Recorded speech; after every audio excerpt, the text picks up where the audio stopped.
Welcome back to the Deep Dive. It's great to have you with us. You know, you've all sent in some truly fascinating stuff about learning new languages, and we thought it would be great to really dig into it. So think of this as, well, your own personal exploration into a world of possibilities that truly opens up when you start to learn a new language. Yeah, and your sources have really laid out a great framework for us. They really give us both the why. Why would you want to even do this? And then some really practical, like, how-to steps for actually getting started. Love that. So our goal here then is to kind of pull out the most valuable pieces from that for you, give you a really clear sense of what this can do for you and how you might go about it. Okay, perfect. So let's dive right in. One of the things that really stood out in what you sent was this idea of a world of possibilities. And one of your sources starts with this great image of a chance meeting in a Paris cafe. And it really highlights how it's about so much more than just, ordering a croissant or a cup of coffee. Absolutely, yeah. I mean, what really jumps out there is how a shared language instantly becomes this bridge to these really unexpected connections. I mean, it's a direct line to experiences that you might completely miss out on otherwise. One of the sources put it beautifully. They said, learning a language is like changing your glasses and suddenly seeing everything with more color.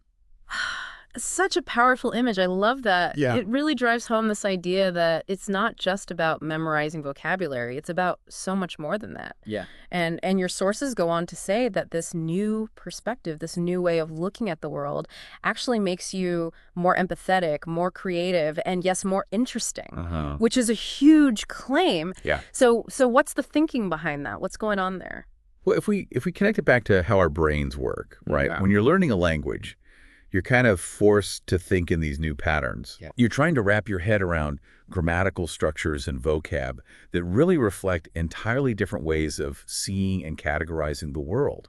So that mental flexibility, that mental stretching that you're doing, that likely plays a big role in boosting creativity. Okay. Yeah, that makes sense. Now, in terms of empathy, when you learn someone else's language, you suddenly have this much deeper appreciation for their culture, their history, their worldview. You start to pick up on nuances that are often totally lost in translation, and that really fosters a greater sense of, connection and understanding. And then, the more people you can communicate with, the more perspectives you can understand. That naturally kind of makes you a more engaging and, maybe even a more interesting person to be around. Yeah. So it's almost like you're unlocking this different way of thinking, and the source talks about these living experiences that actually enrich you and help you grow, like that cafe example that we were just talking about. Right. It's really about the actual human connection that language makes possible. Exactly. I mean, that cafe encounter, even though it seems small, right, it really represents just countless opportunities for these genuine human connections that only become available when you can speak the language. And it takes travel from just being this, passive observer thing to being a real active participant. It opens doors to new friendships, and it broadens your understanding of the world in a way that, honestly, you just can't get any other way. Yeah, it really does make you realize how much you might be missing out on. Okay, so another point that your sources really emphasized is how learning a new language gets your brain working. They said it activates your brain in ways you didn't expect. What's the brain gym aspect of all of this? Like, what's really going on in there? Well, what's so fascinating here is the actual neurological impact. Your sources suggested that when you're wrestling with new sounds and new grammar and new vocab, you're actually creating new neural pathways in your brain. Really? Think of it like building new roads in your brain. So this exercise, this mental workout, it enhances all these executive functions, things like memory, problem solving, that ability to quickly switch between tasks. Yeah. It's not just knowing the words, it's really about fundamentally improving how agile your brain is. Okay, so it's not just about being able to, order tapas in Barcelona or something like that. It's actually making your brain sharper in all these other ways, too. That's a pretty great side effect, if you ask me. Your sources also talk about how exposure to new forms of cultural expression really broadens your perspective and builds empathy. Can you expand on that a bit? Yeah, I mean, if you zoom out a bit, right, each language is so deeply tied to the culture that it comes from. It carries this whole history, these values, and a very specific way of looking at the world. So when you learn a language, you're not just picking up a new set of communication tools. You're immersing yourself in that whole cultural landscape. And for example, some languages have really specific words for emotions or social situations that just don't have a direct equivalent in other languages, which is fascinating. And that actually reveals something really unique about how speakers of that language understand and interact with their world. And it can really, boost your empathy and understanding. Right. It's like you're seeing the world through a different cultural lens. Exactly. Okay, so moving beyond the personal benefits, your source also talks about how language learning expands your network of contacts and really multiplies your professional and personal opportunities. So how does that play out in the real world? Like, what are some examples of that? Well, in today's world, which is becoming so much more globalized all the time, language barriers can really hold you back.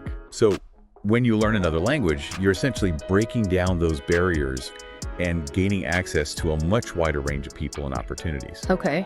Professionally, think about the advantages of being able to communicate directly with clients in other countries, or collaborating with teams all over the world, or even pursuing job opportunities in different countries. And on a personal level, it just lets you connect with people from different backgrounds on this much deeper level. It can enrich your social life and just expand your horizons in ways you might not even imagine. Your source emphasizes this idea of the potential for exceptional growth in different areas of your life. I love that. So it really is about opening up these new doors and connecting with a wider world. And then your source takes a really interesting turn and talks about how learning a language can actually help you discover parts of yourself that were hidden. It makes you feel more confident and capable. So how does that happen? That's such a good point, and it's really insightful. The process of learning a new language, you're grappling with the grammar, you're trying to navigate conversations, you're making mistakes, and learning from them. That whole process builds this amazing resilience and self-confidence. I can see that. Every time you successfully communicate something or you understand something new, it reinforces your ability to learn and adapt. It's like you're getting this tangible proof of your own capabilities. It's like your source puts it so well. It's a powerful tool for self-discovery and self-expression. Right. You're not just learning how to speak a new language, you're also discovering new things about your own potential. Yeah, you're kind of unlocking new parts of yourself along the way. So for someone listening who's feeling really inspired by all of this, but maybe a little bit daunted about where to even begin, your source lays out this really practical guide of 10 steps to get going. So let's touch on a few of those. The first one, right out of the gate, is find your motivation and have a clear reason for doing this. So why is that so important from the very beginning? Well, that initial why, it becomes your guiding star. Okay. Learning a language takes real dedication, real effort, and it takes time. And there are going to be times when you hit those plateaus or those moments where you feel like you're not making any progress. Yeah, for sure. But having that really clear personal reason, whether it's to connect with your heritage or travel in a more authentic way or boost your career prospects or simply to challenge yourself intellectually, whatever it is for you, that becomes the fuel that keeps you going when things get tough. Yeah, it gives you that extra push you need to get over those hurdles. Okay, so next up is immerse yourself in the language. Yes. So we're talking about music, movies, even just the everyday sounds of the language. So how does this kind of passive exposure, how does that actually help you learn? Well, think of it as like building this language bubble around yourself. Yeah. Even if you don't consciously get every single word you're hearing, this constant exposure, it helps your ear get used to the sounds and the rhythms and the intonation of the language. It's like you're giving your auditory system a workout. Okay. And over time, you just start to pick up on patterns. You start to recognize familiar words, and the language starts to feel less foreign and more natural. Like, listening to music can help you internalize how the language flows. Watching movies, you see how it's used in real-life conversations. Okay, that makes sense. So the next tip is to find a good course or app that really fits your learning style. And there are so many choices out there these days. So many. So what should people really be looking for in a resource? The most important thing is finding something that keeps you engaged and that matches how you like to learn. I mean, some people thrive on those really structured grammar lessons and exercises, while other people prefer a more interactive approach, like something with games or, different kinds of activities. Yeah. So the ideal course is one that keeps you motivated, makes the learning process feel accessible, and this is key, enjoyable. It should be fun. And it should also give you plenty of opportunities to practice what you're learning. Okay, so then it's about getting down to the basics. Learn the basics first. Yes. Focus on those common words and phrases before you get bogged down in all the complex grammar rules. Right. Why is that the best approach for beginners? Because, starting with those building blocks allows you to start actually communicating in the language pretty quickly. Knowing a bunch of high-frequency words and key phrases gives you that ability to jump into those simple conversations. And that's incredibly encouraging, and it really builds momentum. So you can gradually build on that foundation and then tackle the more intricate grammar as you go. It's about getting those little wins early on to stay motivated. I love that. Okay, so the next step really emphasizes consistency. Practice often, even if it's just for 10 minutes each day. Yeah. So that small daily commitment, it really adds up, doesn't it? It really does. Having those regular, even short practice sessions is so much more effective in the long run than those marathon cram sessions every now and then. Consistency really helps you lock in what you've learned, keeps the language fresh in your mind, and builds a solid routine. And those little bursts, those 10-minute sessions, they add up over time and they make a huge difference. Yeah, I can definitely see that. Then comes a step that can be a little intimidating for some people. Right. It's speak from day one. Yes. Even if you know you're going to make mistakes. Right. So why is it so crucial to just start talking even when you feel a little self-conscious? Well, speaking from the very beginning, even if it's just simple sentences, even if your grammar is not perfect, it's absolutely essential for developing fluency and building your confidence. Okay. It forces you to use what you've learned in a real practical way, and it helps you pinpoint those areas where you need to practice more. And it's so important to reframe mistakes, not as failures, but as these valuable learning opportunities. Like your source points out, practice is the best way to improve, and speaking is the most direct form of practice. And then the next tip is to find a conversation partner. Yes. So this could be a native speaker, or it could even be another learner. Right. What are the benefits of having someone to actually practice with? Well, real-life conversations are so valuable. You're practicing what you've learned in this really dynamic and unpredictable environment. Okay, yeah. You get exposed to natural speech patterns. It helps refine your pronunciation, and you get that instant feedback, which is so helpful. Yeah. Practicing with a native speaker gives you that authentic linguistic input and those cultural insights. And practicing with another learner creates this really supportive environment where you can both learn from each other's mistakes and celebrate each other's progress. It's a win-win either way. And the last couple of points in the guide are really about managing those inevitable challenges.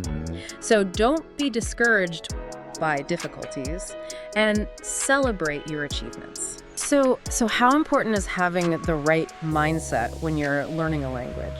It's absolutely essential. It's everything. Okay. Learning a language is a journey. It has its ups and downs, its twists and turns. Yeah. And you're going to hit those plateaus. Right. You have to be patient with yourself, Remember that progress is not always linear. Yeah. Don't let those temporary setbacks derail your motivation.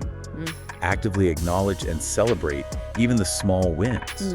It helps you maintain a positive attitude and keeps you committed to the process. Those little moments of success, they're the fuel that keep you going through those harder times. Yeah, absolutely. And finally, your source wraps up the practical advice by saying, enjoy the process and have fun exploring. So it really sounds like the journey itself should be rewarding, not just the destination. Exactly. Learning a language shouldn't feel like a chore. Embrace the opportunity to explore a new culture. Take pleasure in understanding a new word or phrase. Enjoy connecting with people in a new way. When you approach it with that sense of curiosity and fun, the whole process becomes so much more engaging and sustainable in the long run. Yeah, you're much more likely to stick with it. So one of the things that your source concludes with is this really profound thought that learning a new language isn't just about, adding words to your vocabulary, but it's actually about learning to live in a different way, adding experiences to your life. Right. So can you talk a little bit more about that deeper significance? Yeah, what's so transformative about learning a language is how it reshapes your entire understanding of the world. Okay. Language isn't just this tool for communication. It's the lens through which we see reality. Yeah. And when you learn a new language, you're accessing a totally different cultural perspective, a totally different way of thinking and interacting with the world. And that can enrich your life in these really profound and often unexpected ways. It opens you up to new relationships, new opportunities, and a deeper appreciation for, well, just how diverse human experience really is. It's about stepping outside of your linguistic comfort zone and embracing the incredible richness that's out there. It's really about flourishing, not just growing. Exactly. It's a beautiful way to put it. So as we wrap up this deep dive into the power and the practicalities of language learning, what are the key insights that you hope our listeners will take away from this conversation? Well, I think the main takeaways from your sources are really clear. Learning a new language, it offers this wealth of benefits. It can sharpen your cognitive skills, it can deepen your understanding of other cultures, it expands your personal and professional horizons, and it can really foster a powerful sense of self-discovery. And just as importantly, there's a clear and really encouraging path to get started. And that path really emphasizes the importance of motivation, of immersing yourself in the language, of consistent practice, and of finding the joy in the journey itself. Absolutely. So for you, our listener, as you go forward from here, think about this. Which new way of seeing the world most resonates with you? What small, enjoyable step could you take today to begin your own linguistic adventure? And how could embracing these new experiences through language allow you to not just grow, but to truly flourish in an increasingly interconnected and vibrant world? Thank you for joining us for this deep dive. We'll see you next time.